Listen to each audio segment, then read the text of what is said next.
राजस्थानमधल्या कोटा इथं कोटा बुंदी ग्रीनफील्ड विमानतळाच्या भूमिपूजन कार्यक्रमाला पंतप्रधान नरेंद्र मोदी करणार संबोधित.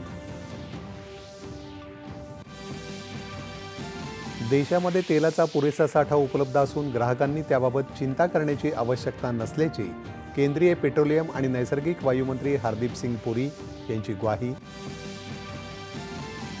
आर्थिक वर्ष 2026-27 साठी विकसित महाराष्ट्राच्या 25 वर्षांच्या दीर्घकालीन आराखड्याचा अर्थसंकल्प वित्तमंत्री देवेंद्र फडणवीस यांनी केला सादर.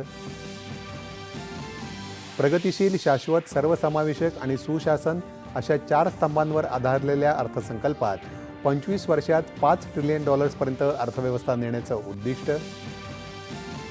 शेतकऱ्यांना दिलासा देणारी पुण्यश्लोक अहिल्यादेवी होळकर कर्जमाफी योजना जाहीर. परतफेड करणाऱ्या शेतकऱ्यांना 50,000चं अनुदान.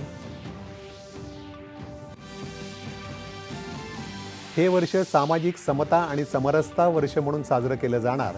या अंतर्गत विविध महापुरुषांच्या स्मारकांची घोषणा.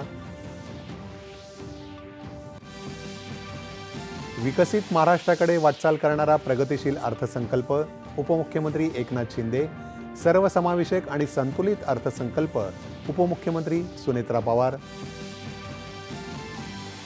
अर्थसंकल्प विकासाचं मुरगजळ असल्याची उद्धव ठाकरे यांची टीका. यंदाचा नाही तर 2047चा अर्थसंकल्प मांडल्याची विजय वडेट्टीवार यांची उपरोधिक प्रतिक्रिया. इंग्लंड खुल्या बॅडमिंटन स्पर्धेत भारताचा लक्ष्य सेन याचा उपांत्य फेरीत चीनच्या व्ही लाय याच्यासोबत आज दुपारी सामना. आणि ॲडलेड इथं सुरू असलेला एकमेव महिला क्रिकेट कसोटी सामन्यात भारताच्या 198 धावांच्या आव्हानाला उत्तर देताना यजमान ऑस्ट्रेलियाच्या संघाच्या 3 बाद 96 धावा. नमस्कार. 8:30च्या बातमीपत्रात मी